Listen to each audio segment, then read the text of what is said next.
The dog? You are named after the dog?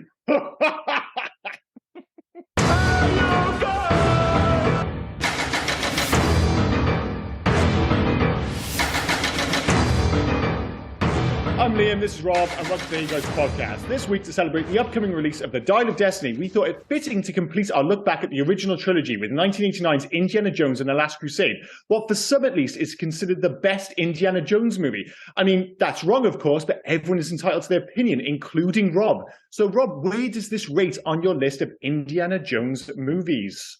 Right off the bat, I'm going in hot, dude. No, mate, absolutely. I can. Your intro was fantastic. Oh, thank you. I stifled my laughter up until you did your laugh. No, I just love him in that film so much. He's so great. Right. So where does this stand? This is I think we've said this before when we watched the other two. They kind of passed me by when I was younger. Obviously, I picked them up later on, but. This was 89, so I was at the right age for this. Yeah, same here. Yeah. And to be fair, this was my favourite growing up. My absolute favourite growing up. And I'm not going to shit on this film, well, a lot. There are things that we need to talk about with this film, but as much as I like this film, and I watched it last night, and I still like this film, dude, is this film actually any good? It is good. It is good. And it's the tricky thing talking about Indiana Jones films, because, you know, it's something I would talk about when mentioning, say, The Crystal Skull, which I know a lot of people hate, but I always think it as being one of those films. It's a 3-star Indiana Jones film, but actually I think it might be a 4-star summer blockbuster if you remove your connection to Indiana Jones. And of course, with the Indiana Jones movies, what you're really comparing it to is Raiders of the Lost Ark, which is a 5-star classic back to front. We've already gone back and covered that on the podcast. I'm pretty sure we both gave it 5 stars. The biggest issue with this film is that because it was a reaction to Temple of Doom, which Spielberg has openly said that he's not a fan of. I mean, I totally disagree. I love that film. Is that by reacting to that movie, he's made this movie too light, and he's like taken off all the sharp edges with this movie. And the other thing he's done is gone back to the well. So much of this film is reminiscent of Raiders of the Lost Ark. And the problem that comes with that is that it encourages unflattering comparisons. I was watching this movie, and it was never my favorite growing up, but going back to it, I was just like, this film feels like Raiders, only none of it is as good. It's like Julian Glover as Walter Donovan is, I think, a weak link in the film, full stop. Yeah. And while like Michael Byrne, I think it is, as General Vogel, playing the customary Nazi villain is suitably unpleasant, they're no Belloc and Major Todd. Like, they're nowhere near those guys. Then you've got the love interest of Elsa Schneider. She's clearly no Marion Ravenwood. And I would even argue she's not even a Willie Scott. And even when I was looking back, before I rewatched it, when I thought about this film, all that really sticks out in my head is the beginning and the end. And then there's a lot of stuff in the middle, which is all kind of glued together by the relationship with Sean Connery and Harrison Ford, which I just have to say quickly is admittedly fantastic. Oh, no, they're great. And father and son, when there's 12 years between them, is ludicrous. But you buy into it, though. You buy into it. But no, it's really weird, right? Because I totally agree with you. This is a reaction film to Temple of Doom. Absolutely. And it's, I don't know if you already said it or if it's already in my head, but it's Raiders of the Lost Ark Light. Absolutely agree. It's like, yeah, so it's basically, and it's toned down. It's really weird. I don't know.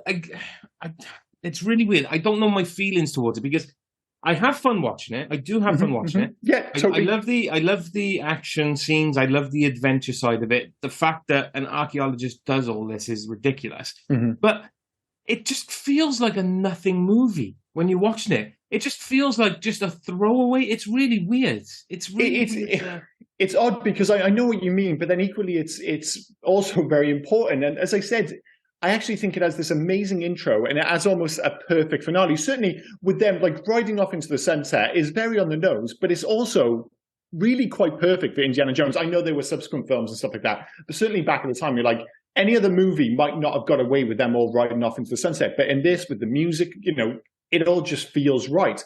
But there's a big spell in the middle of this film, which is an hour and 30 minutes long, which is, like you said, it's good. But then I look back, I'm like, the scenes in Venice with the rats. Of course, what do you immediately do? You compare it to the bug scene in Temple of Doom, and you compare it to the snakes in Raiders. Yeah. And it's not as good as either of those.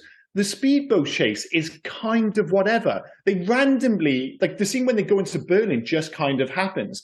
And then even the great chase sequence at the end with the tank, it's in and of itself, it's very good. But of course, it's so similar to the truck chase in Raiders, with the big difference being it's just not as good. Yeah. It's not as good. You think about the Raider sequence, which starts with that amazing, with the plane spinning around and he's fighting Bomber Pat Roach. Yeah. And then it goes into the horse chase with the trucks and everything. And it's one of the great action set pieces of all time. This is a really good action set piece with the tank and everything and things going on with his dad and Brody in the tank. But I think, again, because the tone is reactionary to Temple of Doom and they keep throwing in the comedy, there's never any sense of threat. And that threat was there in Raiders. You think about like the bit in Raiders when he gets into the truck and he's just been shot in the arm. And I always remember the German dude starts punching him in the arm where he's been shot. And like, it's nasty and mean. In this, everything feels comic booky and cartoony and nothing feels like nobody's ever in danger. Of course we know Indiana Jones isn't going to die. But in this, you really know he's not going to die. So a few things, right? First of all, we'll have to at some point stop comparing this to the other films because we need to talk about this film. Okay, well, I have to ask then, right? Just straight up, because this felt like a hot take when I was rewatching it. Yeah. I was like, I definitely prefer Temple of Doom. I prefer Temple of Doom to this film. This might be a better made film with better characterization, but the set pieces in this film don't hold a candle to the set pieces. And I know we mentioned when we did the Temple of Doom podcast that narratively, it's just kind of hung together by a section of set pieces, but they are some of the greatest set pieces of all time. And I don't think anything in this film matches that, except for maybe the intro, which we'll get to. I think I might pussy outright because I'm going to go Raiders of the Lost Ark and then these two are level pegging as number 2 because I'm not arguing. I think that in itself, certainly like a few years ago, would have been a really hot take. But I feel like the opinion on Temple of Doom in recent years has really warmed. Because, of course, if Spielberg says he doesn't like it, everyone else says they don't like it. But you go back and watch Temple of Doom, and it's so fucking fun. But I love Temple of Doom and how dark it is. Right, anyway, I want to mention the intro. I want to come up with the intro. Absolutely, yeah. Right, so a lot of people don't, obviously, because this is audio form, people don't really know what we look like. So I'm known for wearing shorts, for wearing a hoodie. Like that's my entire wardrobe. Rain, shine, whatever. Yeah, it doesn't matter. You're just always wearing the same stuff, just different colors. And I'm known for being quite a sarcastic person, right? Did I ever tell you that there was a day 45 minutes ago, for 45 minutes in a day, 30 years ago, everything happened that led me to that? Like I saw a guy wearing shorts and that guy just like, oh, I'm going to wear shorts. There was another guy wearing a hoodie and then I had a sarcastic, and that led me to my entire life. It's unbelievable. I mean, Bethan refers to it, the opening sequence, as super canon. And I think it might be because we had just watched Into the Spider-Verse. 4 canon events, as they would call it in this film, happens in the space of 4 minutes, right? So to say that... Thank you for knowing what I was hinting at as well. Oh, dude, the intro, just be clear, again, is fantastic to watch. And we'll get to River Phoenix, who is amazing. But in the 4 or 5 minutes he's on screen, we find out how he got his hat, how he got his whip, how he got his scar, why he's afraid of snakes. All these life-defining moments happen in the space of a few minutes. It's absolutely ridiculous. Also, they get away with it because it's brilliant, but it's also dumb as a bag of hammers. You could probably argue a 5th one as well. It belongs in the museum line. Oh, yeah. I've allowed that one, but yeah, you can make an argument for that as well. It's strange because I am being critical of that sequence, but I also think it's one of the best opening sequences in cinema history, so I feel quite conflicted. But I love the action. River Phoenix, I thought, was really good in it. Unfortunately, he didn't get to do the Young Indiana Jones Chronicles, but... It's a shame because I was thinking, how high is this rate in terms of the best younger casting ever? So, right, what I mean with that is, it never works when somebody does an impression. The high watermark for me, certainly in recent years, I always think is Chris Pine playing Shatner, where he doesn't particularly look like Shatner and he doesn't do an impression of Shatner, thank God, because of course you can't do an impression of Shatner without it immediately falling into parody. But what he does is he just captures the essence of Shatner and the essence of his performance as Kirk. And I think River Phoenix does the exact same thing here. I don't think he's doing a Harrison Ford impression. I don't think he particularly looks like Harrison Ford, but he just perfectly captures the essence, which of course speaks to how fantastic an actor he is. That is a young Indiana Jones. Speaking of the intro as well, right? When they yelled cut after the guy gave Indy his fedora. Mm-hmm. All right. I hope somebody gave Indy's friend a drink and a fucking fan or a towel or something. Oh, he died. Just like if that scene carried on for another 10 seconds, he dies on the spot. His name was Herman, wasn't it? When he came in, blowing the trumpet, like that dude was like, I couldn't believe. I've never seen a shade of red that color. Yeah, you don't really get like just the funny fat kid anymore, do you? Where it's like, oh, you're going to be like, you can imagine on the casting card, you're going to be the funny fat kid. Like, do I have any character traits? Well, you're funny and you're fat, and that's about it. But he looks so convincingly like he was about to have a heart attack. Yeah, he did not look well, but I mean, he sold his moment. Again, it's all about, if you have one of those tiny roles, you're in, an Indiana Jones film for 20, 30 seconds, whatever it is, make it memorable. If that means that you take yourself to the edge of a heart attack, you fucking do that shit, because you get talked about on a podcast nearly 40 years later. Yeah. God bless him. You're the guy as well that gave Indy his hat. Mm-hmm. Did you see what he was credited as in the film, in the credits? No. So he's played by a guy named Richard Young, right? And he's credited as Fedora. It's just Fedora, yeah? Fedora. Fantastic. But that is, he's the ultimate plot device. I just need to get this hat from, and as soon as you see him, you're like, well, that hat's going to end up on River Phoenix's head, for sure. There's just no way the scene doesn't end with his hat in his head. The guy he works for as well, the one who then in 1939 is on the boat, played by Paul Maxwell, he's credited as Panama Hat. Brilliant. It's just a little bit lazy. Them. It's so weird that we're talking about this opening sequence, and again, it becomes that whole tricky conversation about how to grade these movies and how to rate them. Because at one point, I'm talking about how great this opening sequence is, and it's one of the best of the 80s, blah blah blah. But I'm also thinking in my head, I'm like, I think it's the third weakest of, if we're just talking about the original trilogy here. I'd make an argument like Raiders has got the best opening sequence, again, maybe of all time. Excuse me. Remind me that opening sequence. Of Raiders of the Lost Ark. Oh, sorry, yeah. The snare, the boulder and everything. I thought you were fucking trolling me there. I absolutely adore the musical number at the start of Temple of Doom. I love that sequence, and I think I actually might prefer it to this again because the whole the poison to the antidote to the poisonous strength. I just love the line deliveries and everything about it. But in this, I can't get away from the fact that they just piled so much on, like you said, where everything is so coincidental. It all happens in this one little train ride. It's ridiculous. Like, it shaped your entire life after that. It's so silly. It's so silly. But the reason we buy into it is largely because, again, of River Phoenix. And it's a weird one because he died when he was, 22, 23, I think. So, this was him kind of like starting. I know, obviously, he'd been around for a while and he'd been in Stand By Me.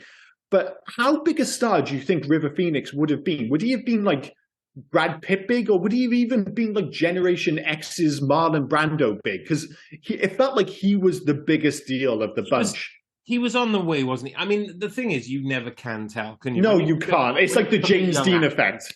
When you look at young actors like this, they're either going to go one of two ways. There's only one way they can go. They can keep on the rise, Keanu Reeves style, or they could just fall off the boat. He was such a good actor, and he was such a handsome kid. And I can't imagine a world where he wasn't able to become basically as big a star as he wanted to. In the same way Brad Pitt almost did. Like, Brad Pitt has almost kind of fought against his like matinee good looks, like by being in all these really weird roles. And obviously he's made, big blockbusters as well. And I think it might have been the same thing to him. And it was just like, well, how big a star do you want to be, kid? I think it would have literally been that conversation. And he's one of like the great what ifs in Hollywood history. I think it's like, how big would River Phoenix have been? And I think he would have been, like I said, legitimately as big as he wanted to be. Does he want to be an indie darling, or does he want to be the biggest fucking movie star in the world? And I think he could have been either or both, even like Brad Pitt. I mean, if you look, I know he only had a couple of minutes in this, but he had a little action set piece and things like that, and he was carrying it really well. And if you look at his dramatic comedic side in film like Sneakers, he's very good in Sneakers. He's good in everything he was in. To be fair, he is. I mean, I've never seen the one that a lot of people loved him in with Keanu Reeves. Was in My Own Private Idaho? Yeah. And surprisingly, he's really good in that. Yeah, I've never seen it, to be fair. Yeah. I haven't seen it for a long time, but it is a very good film.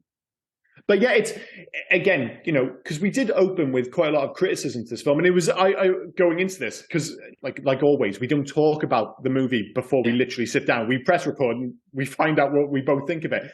And I was worried because we'd spoken about this before, and you had always said this was your favorite Indiana Jones film when you were growing up, admittedly. And I was like, oh man, he's going to come in and tell me how much he loves this film, and I'm going to be a little bit too critical. But there's still a lot to love. And like I said, you know, there's the opening sequence, and then you get to the big action set piece at the end with the tank, and obviously the stuff at Alexandretta or Petra, whatever you want to call it.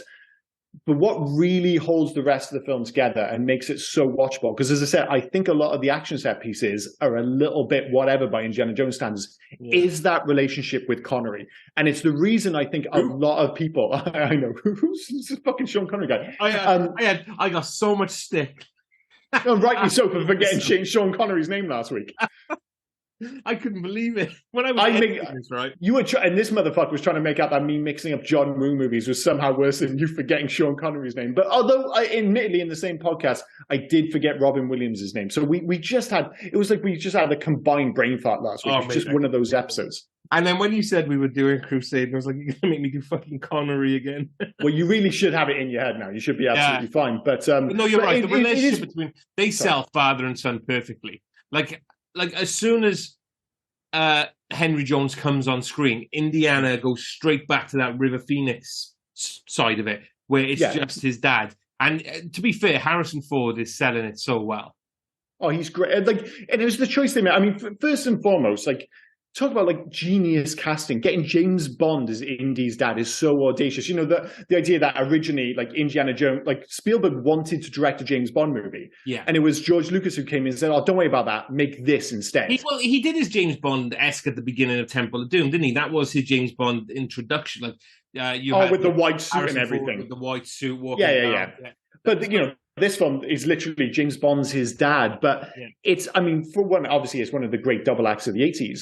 But the choice to make Sean Connery a bit of a doddery old fool is brilliant. And his comic timing is absolutely exceptional throughout this movie. But what really sells it is something, you know, you can write as good a script as you want, but it's, again, that chemistry between the two of them. They're at loggerheads throughout, but there is always this wordless affection between them that you just, like I said, you can't put into a script. And it's got one of the most brilliantly emotional and comic moments of any Indiana Jones films. The bit when he thinks Indiana Jones has gone off the edge of the cliff in the tank. And he's looking behind them. So it's already, you have that great sight gag where we're all four of them looking over the cliff. So you have that laugh, but the way he grabs him, and he's like, oh, I thought I lost you, boy.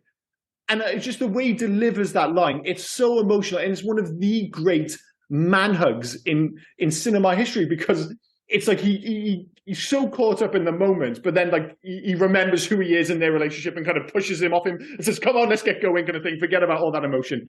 But just for that split second, the emotion and his love for Indiana got the better of him. I absolutely adore that sequence. I love it as well when they hired him. They said, right, you're going to play Indiana Jones's dad. Yes, Indiana Jones is American, but I'm just going to use my Scottish accent. Oh, but it's Sean Connery. He always uses a Scottish accent. That's just what he does. I love as well that in 1989, it's easy to forget now, that a lot of people questioned Harrison Ford coming back for this movie because he was considered too old. They're like, oh, he can't come back for Indiana Jones. He's 47. It's that was nearly 40 years ago and he's doing another one. It seems so quaint now, the idea of anybody having an issue with Harrison Ford playing Indiana Jones in 1989. But just show how ridiculous the world is. Do you think he was trolling Sean Connery a bit as well when he did his little when they were in Austria and he did his little Scottish accent as they walked through the castle? I can assure you the only person who was trolling was himself. That was the worst Scottish. How can you live with a Scottish person? And I know I've mentioned on previous podcasts, I live in Edinburgh. Sean Connery's from Edinburgh. Nobody from Edinburgh sounds like Sean Connery. He is not indicative of what a Scottish accent sounds like. But at least when you hear Sean Connery, I'm like, yes, he's Scottish. What the hell Harrison Ford was doing with that accent, I have no idea, but it was bad. It's like really fucking bad. It was like me trying to do Mason's line from last week. Oh, yeah. Well, I think you're probably better. I think you're considerably better than Harrison Ford. But yeah, it's, like I said, it's one of those weird films because when I look at my notes, I have that opening sequence. I've got a big section on how great Harrison Ford and Sean Connery are whenever they're on screen together. But I've really got nothing about the set pieces. All I think about is like there's the section with the boats in Venice, and the only thing that really caught my mind is like, why is that little boat pushing the two larger boats together? It makes no goddamn sense.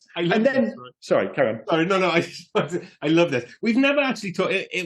What episode is this? 101? 115 or something. Okay, so in 115 episodes, we've never actually spoken, and I don't think we've spoken off screen about how we take our notes. Right? You write your notes down about the set pieces, about the action, about linking to other films, about all my notes ever say is like random things on screen. Like my top note was all that luggage just left there? When he punches Vogel out of the Hindenburg and Vogel lands on the floor, and then you do the classic no ticket line, and then great line. Yeah, but in all that, you got the no ticket, and then it flies off. Like, that thing is basically, by the time Vogel wakes up and looks up at the sky, it's fucking miles ahead of him. Yeah. But he landed in their luggage. Yeah, was it like a crossover where they like dropping people off and then like letting people on? It didn't really make any sense. But then there's a few bits. Like the bit my wife got really upset about was in it's not Berlin, it's when they're in Germany at the castle, I can't remember exactly where it is. And he's whipping between like the windows. It's like he whips, goes through the window, and she's like, how has he got his whip back? That was Austria. Austria, sorry, I do apologize, when they're in Austria. And he just suddenly has his whip again. She was furious about that. I was much more furious about, and I will speak very soon about how much I love a lot at the end of this movie. But the most ridiculous aspect is when he squirts ink into the guy's eye and he just dies. Yeah, he just fucking dies. I'm just like, I don't think that happens with ink, dude. That sequence. So he killed a guy with a magic pen, right? Yeah. A bullet goes off, ricochets around that whole tank, and shoots a guy. Like the bullet goes off behind him, but the guy gets shot in the front of his head. Yeah. Right? I don't know how it works. Yeah. And speaking of the whip, Indy whips his dad's leg. So all of a sudden his dad's leg should be bleeding. Right? Yeah. He's holding him on a tank track. Yeah. But when you see Henry then, none of the back of his clothes are ripped. Like, no, he's fine. Does not look like he's been hit with a meat tenderizer. But again, it's one of those things, nobody really gets injured in this film. I mean, I know he gets shot at the end of the film. Like, I get that. But during all these stunts, nothing ever seems to hurt. And again, that's one of the big issues with the comparison with Raiders of the Lost Ark. Like, Harrison Ford gets his ass whooped in that film. Yeah. When he gets into a fight with Bomber Pat Roach, like, he gets his ass kicked. When he's under the truck, it looks rough as fuck. Obviously, there was somebody under there, kind of thing.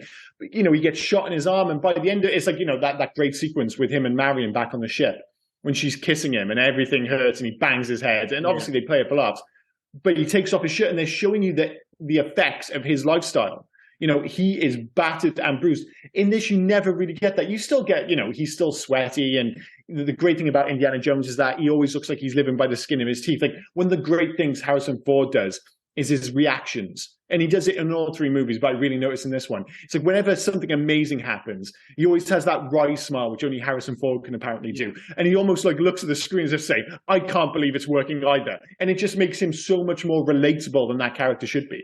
Speaking of as well, like with Harrison Ford, because a lot of it was when they were hitting him. Does this film have... It's a thin line between the most ludicrous or the best punch sounds in not only this film series, but any film. But I mean, they're fantastic. I don't know if it was because I had the surround sound on when I was watching this or whatever, but my God, okay, no punch on screen sounds like a punch. I get that. But I don't know what the fuck they were hitting every time they were punching each other. It sounds great. And again, one of the reasons the punches work so brilliant in this one, because a lot of the time it's Harrison Ford getting punched. Yeah. And we've mentioned on previous podcasts, is very few people can sell a punch as well as Harrison Ford. He's really, as good as he is at being Indiana Jones and getting the bad guys and all that nonsense, he's fantastic at getting his ass kicked. That's what, again, about making him relatable. He very convincingly gets the shit kicked out of him over and over again. The problem here is that I just don't feel like it has any threat. And I always feel like they lean a little bit too heavy into the comedy. And I do love like the charm and the wit between those two.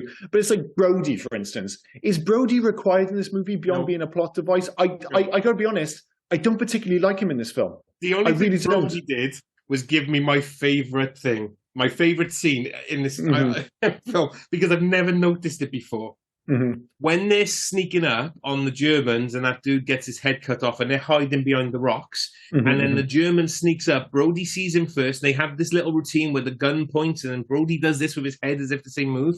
The guy holding the gun has his pinky in the air. Yeah. Never noticed it before. And that's why it's your favourite sequence in the entire film. I pissed myself laughing last night. I don't know why. Like, he's got his pinky in the air.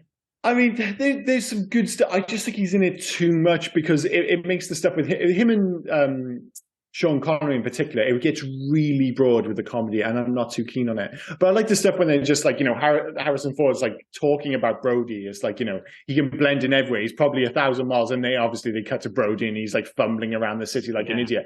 I like some of that stuff. And of course, an Indiana Jones movie needs comedy. But with him in it, it just tips over a little bit too far sometimes. He just needs to be the guy that he was in the first one. He again, it's really weird. Like, this is an archaeologist that does all this, but now you've got the dean of a college doing it as well. I just don't understand, like, why. Yeah, it's almost like they're having that conversation at the start of the film about the search for the cup of Christ, and he gets very serious for a moment. It's like, it's the search for the divine and all these things. Yeah. And it's like in that moment, he suddenly decides, I'm going to go with you. It's like, why would you take? He's a complete liability. It makes no sense that he would go. Other than, at the time at least, they thought this was the closing chapter of the trilogy. So we're going to have all the big players come back. In terms of bringing a player back, like, they bring back Salah. Yeah. What I mean is technically it was, because it only took them 19 years to reopen it. So technically this was the closing part of the trilogy. Yeah, no, I totally agree. Sorry. Yeah. But the way they brought back Salah, he's great. Like, he gets his few little moments, but he doesn't outstay his welcome. Of course, it helps that I prefer John Rhys Davies and I love Salah. Yeah. But he's not in it for too long. He comes in, he absolutely slays for a couple of scenes, and then he's gone again. Whereas, like, Brody, he's just in a little bit too much. And I'm not saying this in a critical way. This is the funniest movie of the three, but I just wish there was a greater sense of threat. And I think if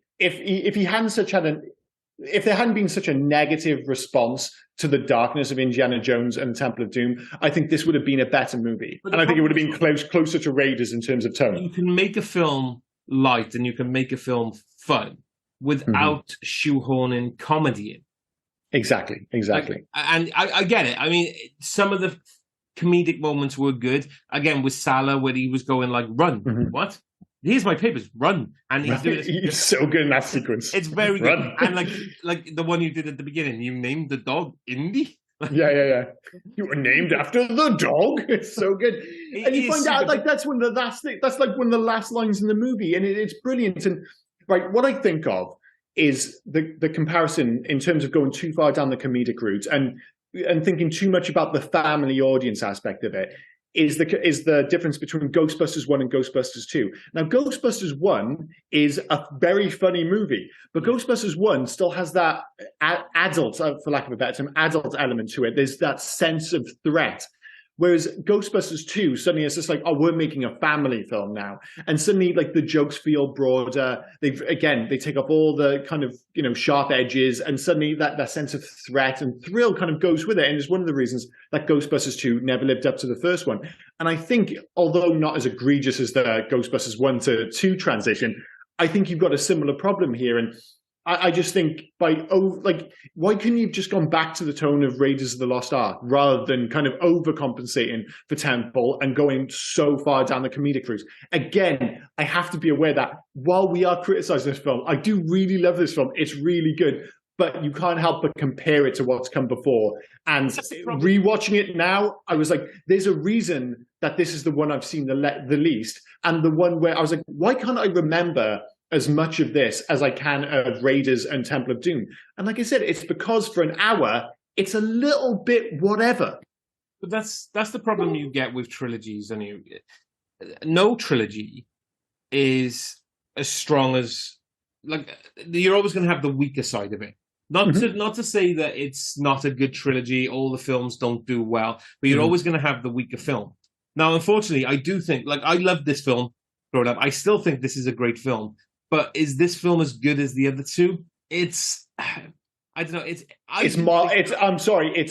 I'm going to go on record and say it's miles off Raiders. Yeah. So which is maybe a bit of a like that. That seems a little bit unfair because I legitimately think Raiders is as close to a perfect film as you might get, but it's a long way off. As I watched it, I do think it's the weaker of the trilogy, but because it's the weaker of the trilogy, I've already said it. That doesn't mean it's any less good. No. Than Temple of Doom. That's why I would put them both together. They both have their good parts. They both have their bad parts. Yeah, well, that's the thing. To take your point, it's like I love Temple of Doom, but you can make an argument that they went too dark. Whereas this, they've gone a little bit too onto the light side, a little bit too comedic. You know, I think if you kind of pay it back Tomb Raider with the darkness and maybe added a bit more kind of threat to this, they would both be that much better. They're still both fantastic films, but they kind of perfected the formula with the first film and maybe didn't have anywhere to go. What's confused audiences a lot with this as well is the fact that Temple of Doom was a trilogy. It was a prequel to Raiders, and then this one comes out and it's not a sequel to Temple of Doom. It's a sequel to Raiders, but they haven't brought back like Marion. They haven't mentioned that. They haven't done any of it. So yeah, it's kind of they've kind of done it to themselves where they've confused a lot. But if you take all of that out of it and you just look at like Indiana Jones, the adventures he's having. And then with this now, like the relationship with his dad and things like that, I still think it's a really good film. I still think it's a really strong film. Yeah. Is it as strong as Raiders? And I know I've already said we got to stop comparing to the other one because this is becoming less about this film. No, you can't help it. Like you said, you can. It's easier to talk about Temple and not talk about Raiders than it is to talk about Last Crusade and not talk about Raiders because. Like you said, Temple of Doom was set before Raiders of the Lost Ark. And what it really does feel, like you said, is the adventures of Indiana Jones. In many ways, there's not much connecting Raiders to Temple. They're just a movie about Indiana Jones off on his adventure, but they feel very separate. Like, do you need to have watched Raiders of the Lost Ark to make Temple of Doom work? Absolutely not. Whereas with this film, there are so many callbacks, and it's so desperate to harken back to the tone of Indiana Jones and the Last Crusade, Raiders of the Lost Ark, that you can't help but compare it. As I said, you know, it's got a similar love interest. She's not as good. It's got the double combo of like, you know, the guy chasing the artifacts and his Nazi counterparts. They're both in it. They're just not as good. So you can't help compare because the film does it for you. So yeah, I don't think there's anything wrong with comparing two movies where they're so keen to remind. It's kind of like The Force Awakens. If you went back and did a podcast on The Force Awakens and said, well, I can't stop talking about A New Hope. Yeah, no shit, because that film is so desperate to remind you that New Hope was a thing. And it's almost the same with this. That's you, not me. Oh yeah, that's not you. You're not I'm not going to watch Force Awakens and compare it to A New Hope because I can't. I don't even know if I've seen A New Hope. But anyway, Jesus Christ. Do you know what? No, I wanted to mention. Right? Do you know what this film made me want? So we had Temple of Doom, we've had Crystal Skull, and I'm doing these out of order. I know that we've had Raiders of the Lost Ark. All of these films have given us Indiana Jones adventures elsewhere, but at the beginning of this film, you have it in the technically just outside of the Wild West. At this point, I would love to have seen, and not now, obviously, not with like 90-year-old Indiana Jones. But maybe we're going to get it. I don't know where Dial of Destiny is set. I wanted like a Wild West version of Indiana Jones, especially from like the way the mountains. I don't know where they filmed or where it was set at the beginning with River Phoenix, but I wanted more of that with Indiana Jones. I wanted more like like you're talking about the young Indiana Jones thing again, but again, I'm not sure if we're going to get that. I want more of young Indiana Jones. I want an adventure of Indiana Jones set in America, set in the kind of West. Yeah, okay, yeah. Because you get a lot of it where he's he's hot and sweaty in Egypt, or he's where he was in India. He's in all these exotic places. But well, it looks like you're going to get a bit of that with the Dial of Destiny. The problem is you're getting it with 1960s New York. So he's still going to be a fish out of water. Jones doing it now. I wanted 38-year-olds, well, however. No, I got you. Indiana Jones. I wanted him there, and that's what it gave me. It gave me a longing for more adventure style with him, less about this shit belongs in a museum and things like that, and just more of an adventure, like a Wild Westish adventure. Yeah. Just be careful what you wish for, because immediately when you were saying that, what it reminded me of was Rambo 5. Because of course all the other Rambo films were set in, I know the first one was set in America, but you know what I mean? He wasn't where he belonged, whereas like, the fifth film went to his house, and I know there was the setting with Mexico, but goddamn, that is one of the worst films I've ever seen, man. And I love the Rambo films, but Rambo 5 is rough. I'm sure they can make a better version of that with Indiana Jones, that's for sure. Every time we talk about the Rambo films, I have to bring up Rambo 4 and the fact he killed Burma. Oh, he totally killed Burma. I fucking love Rambo 4. I love Rambo 4. In terms of things we do love, like I said, we will get around to the fact that I do love the finale. Like I said, in Alexandretta, Petra, whatever I'm going to call it, it does give Indy more to do than he has in the other movies, certainly more than he has to do in Raiders.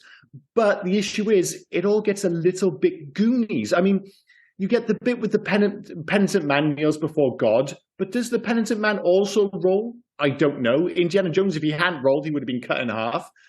Was he the first person to make it past the first booby trap, or did everyone else who made it just know that Jehovah starts with an I? No idea, because none of the stones are missing. First booby trap. Can I mention the first booby trap? Yeah, that's what I just mentioned, yeah. Well, no, sorry. They were blades, and they were cutting people's heads off. Mm-hmm. But they don't go through cobwebs. They don't. See, it's weird that you brought up the cobwebs, whereas I was caught up with, okay, he kneels because he's supposed to be the penitent man. But then how did he know to do a forward roll? The penitent man doesn't forward roll before God. That makes no fucking sense. Ridiculous. Did we need the leap of faith to be an optical illusion?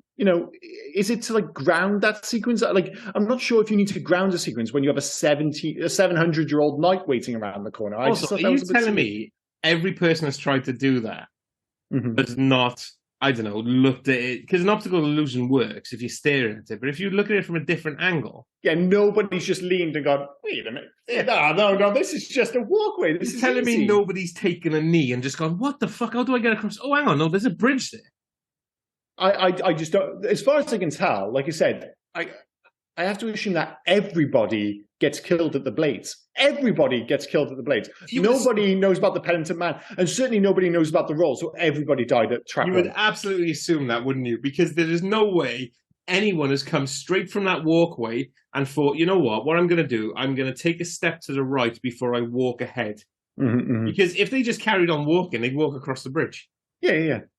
It's all, like I said, it all gets a little bit Goonies. I mean, even what's the food/toilet situation for the Grail Knight? He's in a pretty small room for like 700 years. Is it just like, is he sustained by just the power of God? I don't know. I think he's just he's chugging some water all the time, isn't he? I think that's. Where's the water even coming from? It just looked like a pretty. Oh, I guess there's stuff in the cups, isn't there?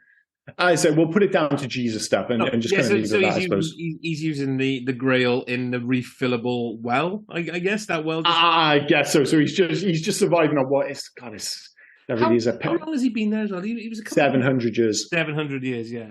It's a long-ass time, man, not to lose your shit. But that's one of the interesting things about these movies, and it always comes back to me kind of half, championing Kingdom of the Crystal Skull. Kingdom of the Crystal Skull got slaughtered because of the use of aliens in that movie. Why aliens? It was because it was shit. Okay, we'll get to that like in another podcast, because we're definitely doing Kingdom of the Crystal Skull. Oh, we're 100% doing it. Right, why were aliens not okay, but 700-year-old knights were? I just never got that. Like, it's one of those things we just accept. It's he's an archaeologist, and it's more to do with the past. So you got the you got the past, but an archaeologist does not dig up an alien. But they weren't even aliens from outer space. They were from alternate dimensions. They were interdimensional beings, in point of fact. Yeah. So that jumped the shark. That shit the bed. I don't think that jumps the shark at all. Like the idea that there's it, and especially for a film which was set in the 50s, I thought it made sense. Anyway, we're not going to get into the Kingdom of Crystal Skull chat until we do the podcast, which I'm sure you're going to love. But like I said, like I say, there's some really good stuff. The whole he chose wisely stuff. Oh, he chose poorly with Donovan. I was very glad to see Donovan die. I don't want to shit on the actor, what's his name, Julian Glover, too much. But I really think in a movie, wherever criticism might be, everyone's acting. Like Harrison Ford is fantastic in this film. Sean Connery is fantastic in this film. Donovan is a really poor excuse for a Belloc. You think about how great Belloc is in the first one. I'm doing it again. I'm comparing the two films. But he's a complete non-entity. And I even might think, like, I don't think he's a bad actor because I don't know what else he's been in, but I think he's bad in this. But one thing he does have is he has a super 80s family horror death, which I really appreciate. I think it was the first ever complete digital composite shot ever completed on film. So like it's basically many scenes cut together digitally. It still looks absolutely fantastic the way he turns into a skeleton and explodes. But yeah, he's pretty bad in an otherwise fantastic sequence. When he comes, when you see him and like the henchmen bring Indy to him, and he's like, "Oh yeah, I'm a businessman who's just wants you to find the Grail because it's for the good." You don't even have to have watched this film previously to go, bad guy. Oh, bad guy, 100% bad guy. Or it's so clear. As my 4-year-old son says it, bad guy. You're a bad boy. Yeah, well, he is a bad boy, and he's like I said, it comes back to those like unflattering comparisons again. But he just kind of shows up, and who does he show up with? And we've not even mentioned, have we? We've not even mentioned the love interest in this film, Elsa, because she's not great. Like she's doing that German accent, which isn't. Before we go on to Elsa, one more. Where was he meant to be from? What was his American accent? I have no idea. No, because I mean he's a British guy anyway, so he's pulling off an American accent, but. Like that was so Midwest, though. I don't even know if that was. I don't know. I have no idea. But then it's the same thing with Elsa, with I'm pretty sure it's a rather dodgy German accent. Yeah, she's Irish. Yeah, well, there you go. Other than the whole, like, they kind of turn the fact that she slept with both Indiana Jones and his dad in pretty short order. They turned it into a joke. I'm not sure how I'd feel if I'd slept with a woman and found out like last week she'd been sleeping with my dad. I mean, fair play to her. She slept with Indiana Jones and James Bond. That's pretty fucking awesome. Yeah. But again, I think it speaks to how forgettable she is that we've hardly mentioned her in this podcast, because she's fine. But I find it amazing that so many people go after Willie Scott as like the weak link in this trilogy movie. I think Willie Scott's fantastic. I don't think everyone could be a Marion Ravenwood. I think after Marion Ravenwood is almost like the quintessential strong, independent female kind of lead. You have to do something different, and Willie Scott was something different. You did get something different with Willie Scott. Marion Ravenwood was strong. She was independent. You just said all that. Willie Scott then becomes the damsel in distress. Every fucking opportunity. So where do you go from there? You've already had the strong independent. You have the damsel in distress. The next thing you need is the femme fatale. But she doesn't pull it off. No, but that's what they're trying to do. I see what they're trying to, but and I think a big issue with this film. As bad as you're making out. No, and again, it comes back to the idea that nothing in this film is particularly bad. Nothing. It's just not great. And I think a big part of that is that so much of the air in the room is taken up by the relationship between Indiana Jones and Sean Connery. Yeah. Indiana Jones and his father Henry, which makes sense because they are the heartbeat of this film and they are fantastic. But I do think that other elements of this film suffer as a consequence because there's such an emphasis on those two. As I said, I think it means that a lot of the set pieces don't have the same impact. And I think the other relationships and the other characters, whether it be Donovan and I forgot his name now off the top of my head, the other Nazi dude, and what's that, sorry? Vogel, that's it. Yeah. And Ezra, they all kind of just fall by the wayside because they don't have enough screen time because they want to keep going back to Harrison Ford and Sean Connery for understandable reasons. But like I said, as great as they are, and they are fantastic, it does mean other elements of the film suffer as a consequence, I think. You do get, when you say that they're good together, you do get a lot of the bewilderment as well from Indiana Jones when his dad does something that actually works out in the field. When they're on the beach and he makes all the the birds fly up and kill a fucking pilot.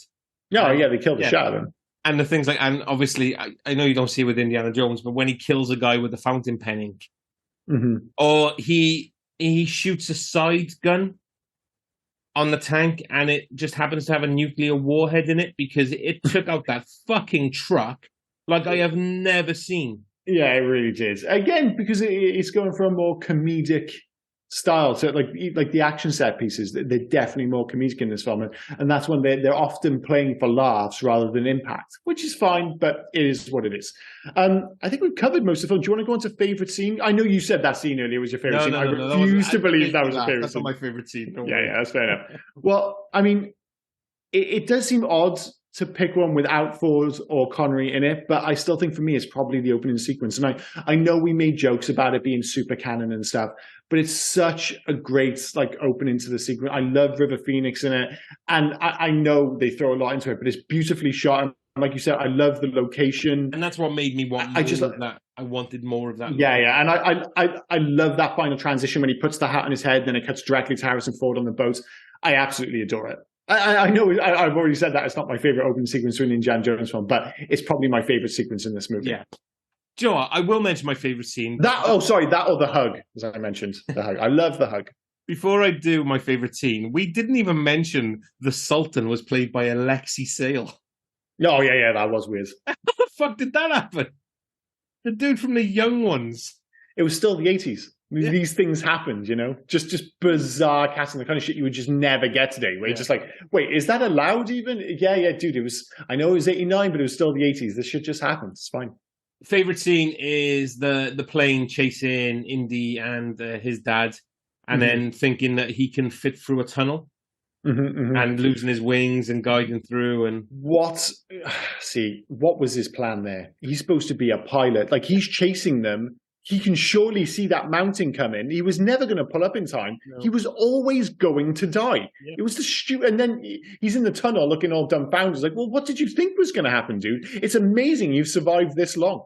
Joe, I have the original Indiana Jones Lego set of that from the Last Crusade, where you press a little button on the German's plane and the wings pop off, so you can recreate that scene. That's fantastic. Yeah, I mean, it's a brilliant scene. It's a silly scene, but it's a brilliant scene. It's stupid, but it's just the way it was shot. Again, practical effects, and then the way that the plane just slides through, and they always have like a brilliant comedic moment when they look at each other. He looks over at Eminem was like, should this be fucking happening? And then, of course, he survives that long, and the moment he gets out the other end of the tunnel, it just explodes, because why not? If you want to push it, favorite scene goes from when they take off in the Hindenburg-esque airship up until... I do like that sequence, yeah. Yeah, so it takes off, it goes from there up until they escape the German fighter planes. That's a long-ass scene, mate. I can't give you all that. I can't give you 20 minutes of the movie. That's absolutely outrageous. I'll give you the beach and the plane. That's all you get, which is fair enough. In terms of loves and hates, number one, unsurprisingly, I'm sure it'll be the same for you, Ford and Connery chemistry. Like I said, it's the heartbeat of the movie, and it gets us through parts of the film which maybe otherwise wouldn't have been that interesting. Number two, we take it for granted, but it's a beautifully directed movie by Spielberg, and the cinematography by Douglas Slocum is absolutely exceptional. He was the cinematographer for the first three movies, so went a long way towards establishing the look of the Indiana Jones films. And I really think he perfected it. And it's something we haven't mentioned so much. We've got caught up in the finer details, I guess. And it comes back to that opening sequence where you get those wide shots. Yeah. Of the western states of the United States. Sorry, that was a ridiculous sentence. But it's so gorgeously shot, and it's true of the entire movie. And we take for granted that established look of the first three Indiana Jones films, and obviously that changes. He's not the cinematographer for Kingdom of the Crystal Skull, but there's a reason, because they were supposed to look like serials, which they did, very glossy ones, whereas Kingdom of the Crystal Skulls was set in the 50s, and it was supposed to harken. Yeah, it's supposed to be an 50s B movie. Yeah. And it's got a certain glow to it, which looks like the 50s. It captures that style. So, but in terms of capturing that 30s pulp aesthetic, I think they absolutely nailed it with this film. So as much as I love Raiders, all these other things, I think this maybe looks the best of the bunch. Yeah. And in number three, just riding off into the sunset, should be two on the nose, but it's just the perfect way to end this movie. Yes, it's slightly tarnished by Brody's continued tomfoolery in the background. So it's like, fuck off, Brody. I've had enough of you. But other than him, the four of them riding off into the sunset is absolutely perfect at the end of the film. So those are my three loves. So for me, it is Harrison Ford and Connery together. Mm-hmm. No more so than that comedic moment on the cliff where you get the hug and then the push away and let's carry on. I mean, that sells it for me. So I am putting them together. I think they're great. I want to say River Phoenix. I think he was really good as young Indy. I think he was a really good pick. Apparently chosen by Harrison Ford himself. Yeah, I totally get it. That would be my number 4 for sure. Yeah. And as much as it makes me laugh, super canon. Yeah. It's weird, man. We spend so much time shitting on that sequence while also saying it's absolutely amazing, but it's so ridiculous. And it just never crossed my mind before just how absurd it is. But I was so glad that we both brought it up in our notes. I'm crediting Bethan on that as well. Super canon. Oh, it is absolutely. Nothing is more super canon than those 4 minutes in Indiana Jones and the Last Crusade. It's just like everything about his character is established right fucking now. Ridiculous. You see, they're going, oh, Indy, why do you always wear the hat? Oh, well, there was this once when I was 16 and I was trying to find a cross and a guy gave me the hat. Okay. Indy, why are you scared of snakes? Oh, when I was 16 and the guy gave me the hat. Okay, Indy, why have you got that scar? Well, when I was 16. What the fuck is going on, mate? Dude, don't tell me this all happened on the same day. It did. Like what? Like throughout a day? No, it happened in like 4 minutes. I'm sorry, one other nitpick about that sequence on the train. How did the magic box work? And I know it's magic and you're not supposed to ask. He gets in the box. And he gets outside of the train. Outside of the fucking train. And he's running. He hasn't even fallen over. That really is a magic box. Are you telling me that the magician's trick has to happen in the train? People have to go into the train car to see him perform this trick. As well, you'd also have to have an idea of how it works. Whereas how young Indy goes and goes, oh, magic. Oh, this will work perfectly for me. I have no idea how that worked whatsoever. Which, of course, is the beauty of magic, I suppose. But I don't think that's the point of the movie. Indy, why when you go in a box, you always appear outside the house? Well, when I was 16. Exactly. I can't remember what number you're on now. That was it, number 3. That was it. Okay, in terms of hates, it's all stuff I would say, but Alison Doody as Elsa Schneider, not much chemistry with Jones and is miles off both Marion and Willie. Number 2, unsurprisingly, Julian Glover as Walter Donovan feels like a total non-entity to me, especially compared to Belloc and Muller-Ram.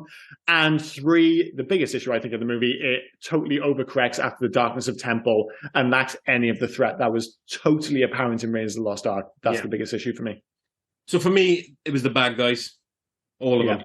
Just all together, they didn't seem like a threat.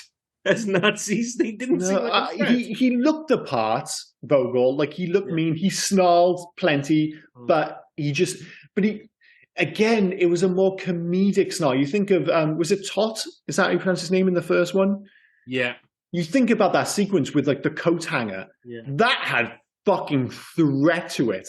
And it was like, he's this sniveling little dude, but, he was all threat. You're like, this man is dangerous. It's like, you really got that impression without ever saying. It's like, if he captures you, he's not just going to kill you, he's going to torture you and probably enjoy it and probably for a long time. Yeah. Like, he had all that, whereas by the time you got to Vogel, again, it comes back to that comic thing. It feels like it's fallen straight off a comic book page, and it's him waving his fist and going a little bit overboard. So, yeah, the bad guys just don't land in this film. And I think, again, that's one of the big issues. Yeah. Again, so number 2 is too much of the shoehorned comedy for me. Yeah, totally agree. I mean, it just, like, all right, Salah saying run with the newspaper was quite good, but then you're in, I want to say Vienna. I think it's Vienna. No, or Venice. Venice. And you've got the guy who seems to have the loudest stamp in the world. And like that was stupid. Well, the brilliance of the films is that a lot of the comedy, certainly in the first film, it was all, and again, it brings back my comparison of Ghostbusters 1 to Ghostbusters 2, is that a lot of the comedy is almost incidental. It's like those films were, like, a lot of it was very grounded, but, you had comedy in these grounded moments. Whereas in this film, and like in Ghostbusters 2, everything's elevated, but a bit too much. And suddenly you're like, am I watching an action film or am I actually watching a comedy? So it just takes you, like you said, it just doesn't feel as grounded as a result. Yeah. And finally, for me, one of the set pieces, because I didn't mention it much, you mentioned it quickly. There's no way that small boat survives those 2 boats without just becoming kindling. Yeah, I still just don't know what the little boat was doing. What was the little boat on the side that was randomly pushing those 2 boats together? I was like, what was it doing there? Yeah. How was it pushing the 2 boats? It doesn't make it. And even the stuff with the Brotherhood of the Cup of Christ and stuff, that just kind of came and went, that whole narrative. I thought, I know they kind of pop up at the end of the film, but again, it feels like, just to be a diversion? It just doesn't land for me at all. They're just kind of there. Do you know who took that and ran with it better? Was Oded Fehr in The Mummy.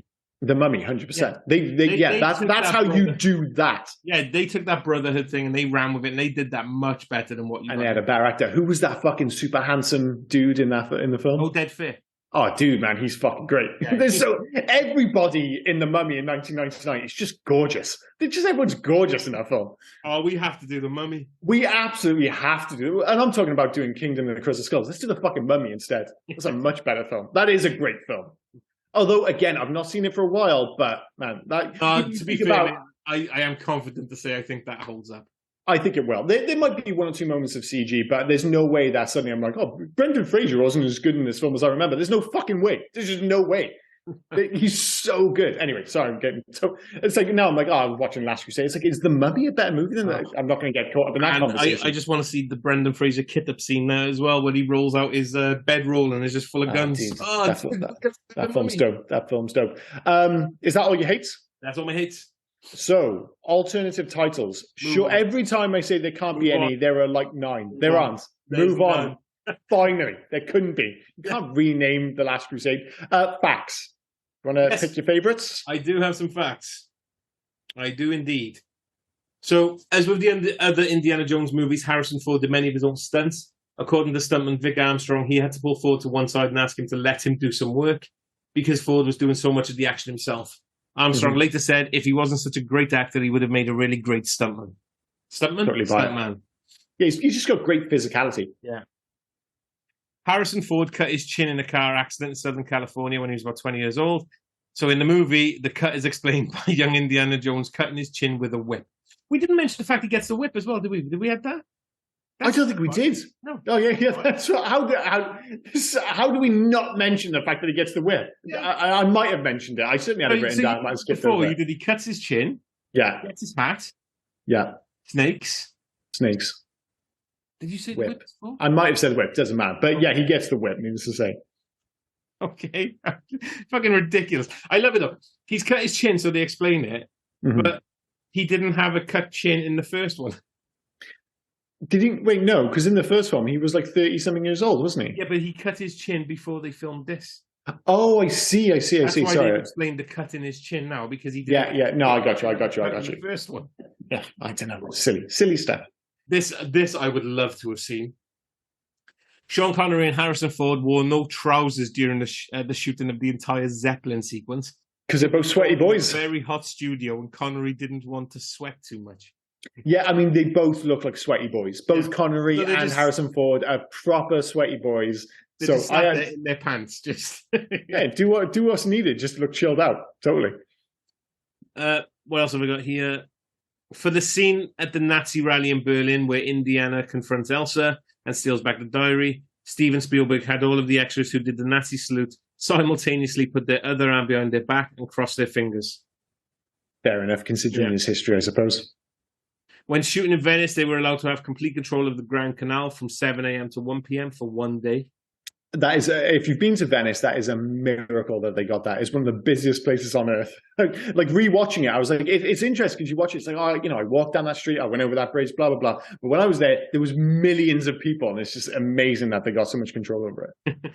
When Donovan's wife comes into the study to tell him he's neglecting his guests, the Imperial March from Star Wars can be heard playing on the piano in the background. Just in case you didn't already guess he was a bad guy. Yeah.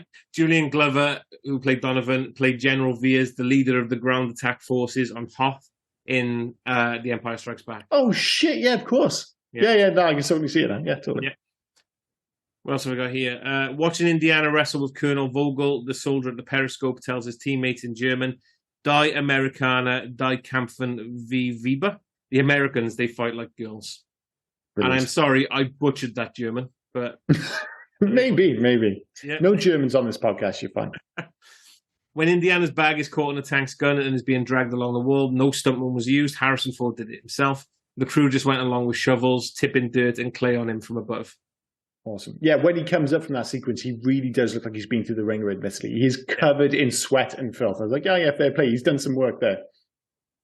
The production had 2 tanks for the tank chase scene. One of them was made from aluminium. The whole chase took about 10 days to film instead of the projected 2 days.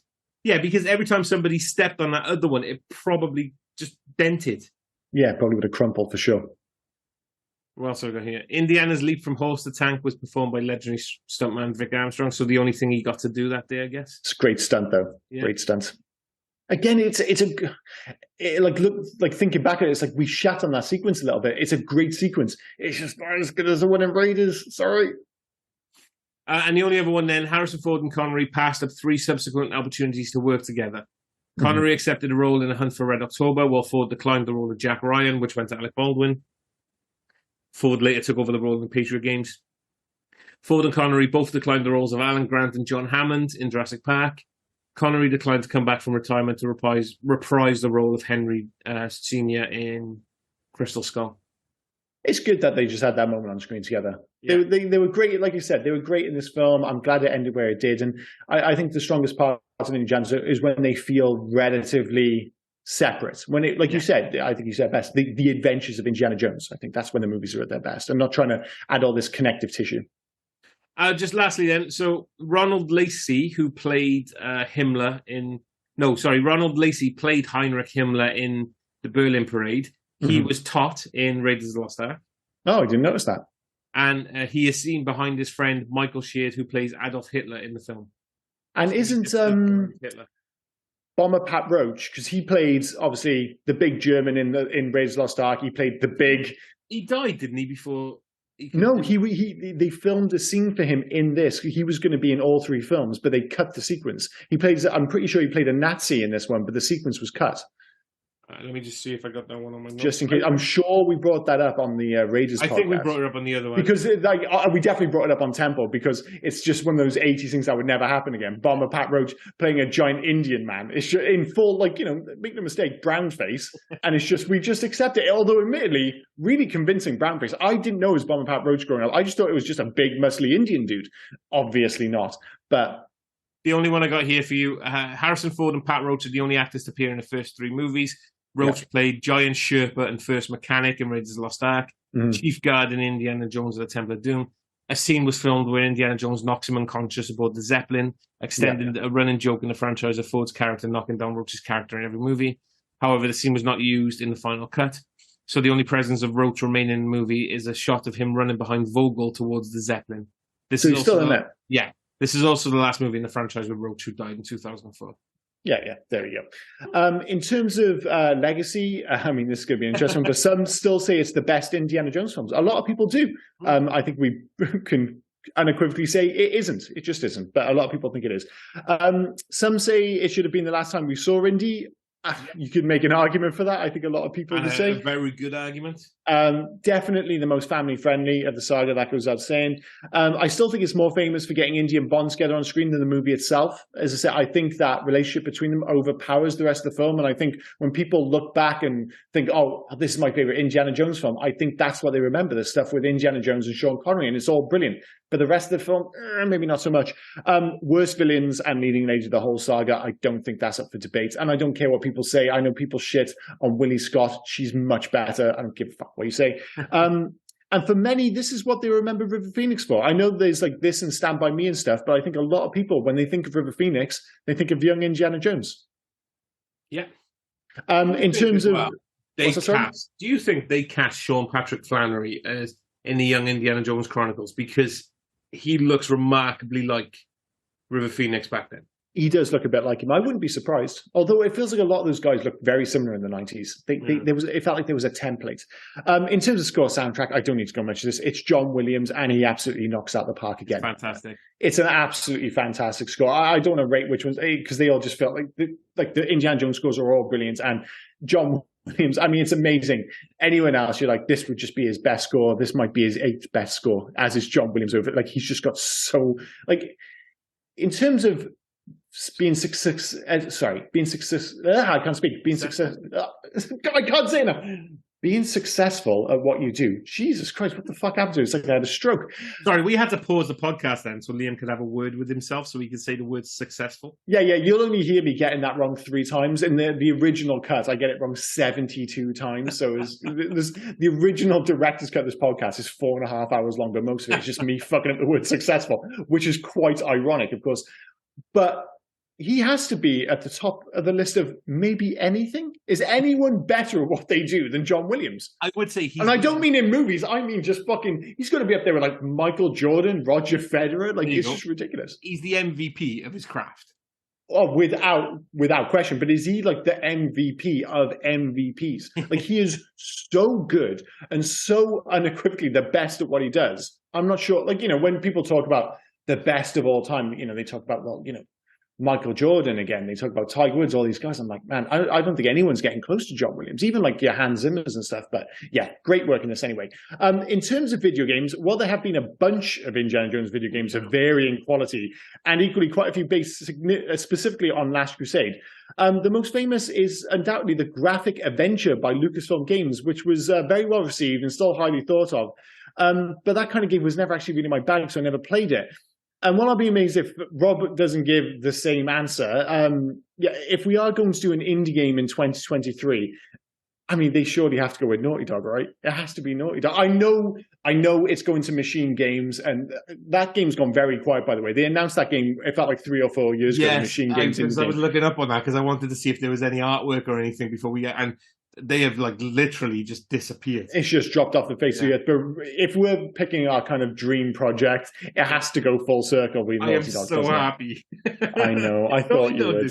I mean, it is basically the Uncharted template.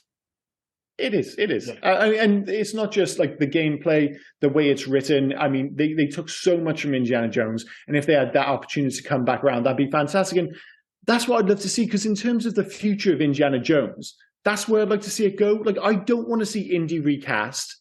And obviously, the Dial of Destiny, however good, bad it is, whatever, that has to be Thor's last crack at it on the big screen. It just has to be. He's 80 years old. No, like, how old is he? 88? He's 80 years old. But that I think he's even said, this is it. And I think this really is it. It has to be. So rather than get him to come back on the big screen, why don't we get him to do voiceover work on a proper AAA game? If anything was going to get Naughty Dog to do an Indiana Jones game, surely it would be like Harrison Ford saying, I'm willing to come back and do voiceover. And obviously, like they did with Mark Hamill in Star Wars, because they can, I'm not keen, by the way, to be just be clear, about digitally recreating actors' voices. Massively against that. Yeah. But taking a performance from that actor and making it sound younger, I don't have an issue with that. Like you said, like they did with Mark Hamill. And if Harrison Ford was willing to come back, that is totally the way to go forward with Indiana Jones. Go massive AAA stuff, but get Harrison Ford to come back and do the voice work, as long as he's committed. And then you just make it sound a little bit younger. So obviously, it's not going to happen. But in terms of the future of the Indiana Jones series, whatever you want to call it, that's what I'd love to see. I'd love to see Naughty Dog make Indiana Jones and the whatever, but get Harrison Ford back. And then you could have your version of it. You could have the 1929 version of Indiana Jones, an early adventure set in the Midwest or wherever the fuck he is, but have Harrison Ford doing the voice, and you just kind of de-age it accordingly. I think it'd be fucking fantastic. I think it'd be such a good game. And would you be able to sell it as Harrison Ford as like an interesting, like, kind of performance? It was kind of like Sigourney Weaver in the latest Avatar film. She said there was like a really interesting performance for it, like an acting challenge, because she acted the part, and then they turned her into a blue cat, but they also de-aged it to like 13 years old. But she acted the part. She's fantastic in it, unsurprisingly. Sigourney Weaver, and it's a great film. But it was like, could you sell that to Harrison Ford? It's like, not only are you playing Indiana Jones, but you've got the opportunity to play him as a 22-year-old. Would he just voice him, or would he do the motion capture? Just voice him. No, this is a video game. Dude, you've seen what happened. Like, I love The Irishman, but fuck me. Like, the bit when he's supposed to be like, he's being de-aged at this point, Robert De Niro, and he's kicking a dude on the floor, and it looks like the old guy from Up is kicking a guy on the floor. I'm just like, you can't have it. You need, and it's one of the good things Marvel did. Like, they get and I think they did the same with Star Wars with Mark Hamill. You get the body double in, you get them both to act the scene, then you digitally, like a composite again, to bring that word up. I mean, they didn't just get Sebastian Stan to play young Mark Hamill. They really should have. This whole digital thing, I'm not a fan of. They totally should have got Sebastian Stan. Everyone would have been happy, and he's a great fucking actor. He's already in with Disney. Doesn't matter. But yeah, I'd love to see that. But anyway, Scores and recommendations. This could be an interesting one. It's not as interesting as it sounds, considering we've shat on it quite a bit and we've said I think it might be the weakest of the original trilogy. For me, it's still a 4-star film. It's a really good film. It's really fun. It's an easy watch. I would absolutely recommend this to anyone because the original trilogy is still absolutely fantastic. I just think it might be the weakest one. And like I said, it's on a sliding scale. Raiders of the Lost Ark is an undeniable 5-star classic. Temple of Doom is also a 4-star film, but if we were going to Rob's patented 10-star system, Temple of Doom would be an 8. This would probably be a 7. I love how you call it my 10-star system, right? It's your 10-star system. I've never heard of it until you brought it up. 7 or an 8. I always just give something a 0.5. It's the same. We've really overcomplicated it, and a lot of that is on me. I'll give you that. But yeah, I'm still saying I'm rounding up 4 stars. Recommend. It's probably got more issues than you remember, this film. Yeah. No, I would recommend it. I think it's an easy film to recommend. It's fun, it's lighthearted, you have a great time with it, and they kill Nazis. So yeah. I mean, you can't go wrong with it.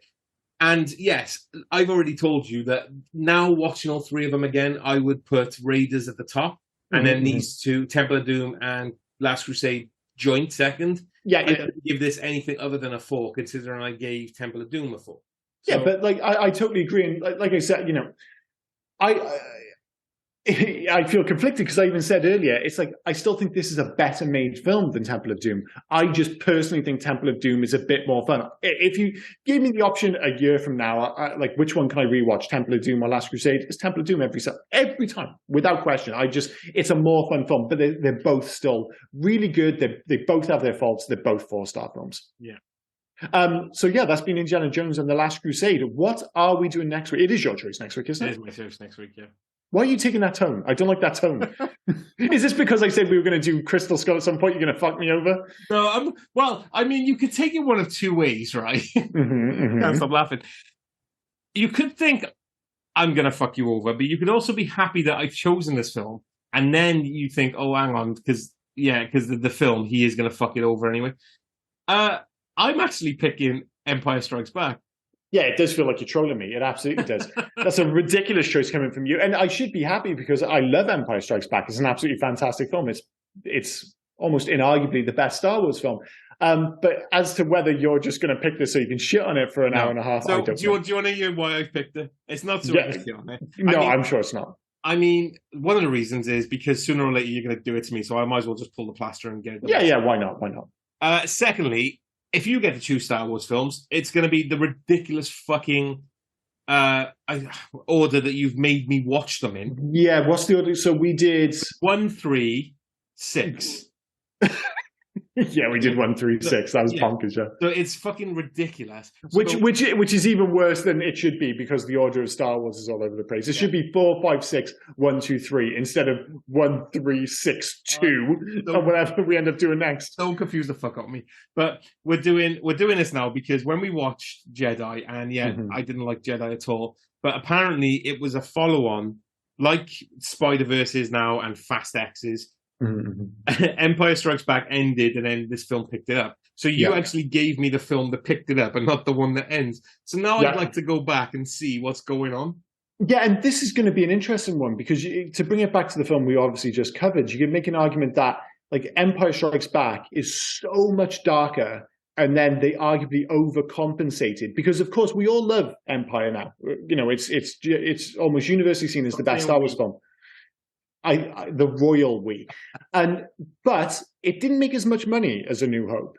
And I think they were like, we want to make this more, a broader appeal. And they went too far. Like, as much as I love Return of the Jedi, the stuff with the Ewoks and stuff, I think was in part a direct response to the darkness of Empire Strikes Back. And yeah, I'd be amazed. I will be genuinely amazed. And like, jokes aside, I do genuinely enjoy having conversations about Star Wars with you. I know I get exasperated, but it's fun to talk to someone about Star Wars who's not a Star Wars fan.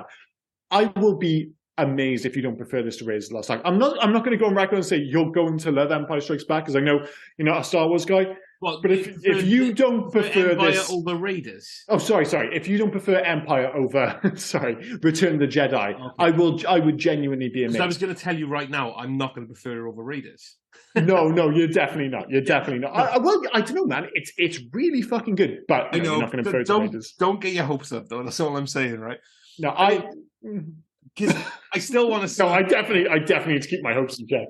I still want to see the horror version of the Ewoks. And actually, Darry, our artist, he shared with us, didn't he, a short of that.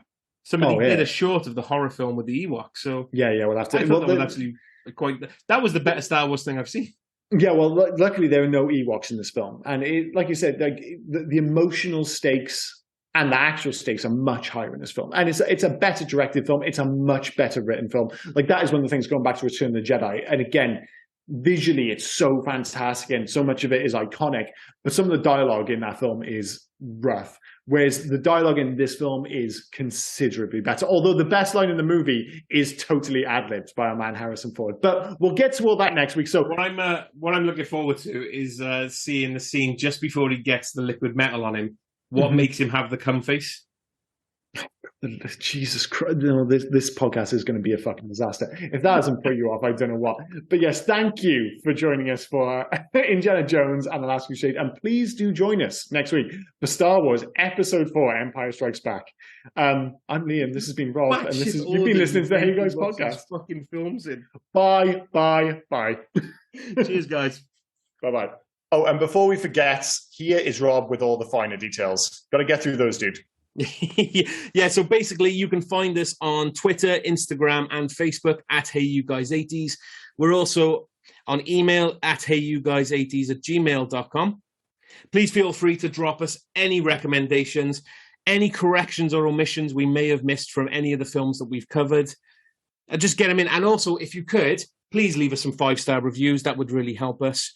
And we'd like to thank, as always, Darry Fletcher at Darry Doodles for the fantastic artwork that we're now producing. Thanks for that, mate. Cheers, Darry. Yeah. And thanks again for listening, and we will see you next week. Cheers. Bye.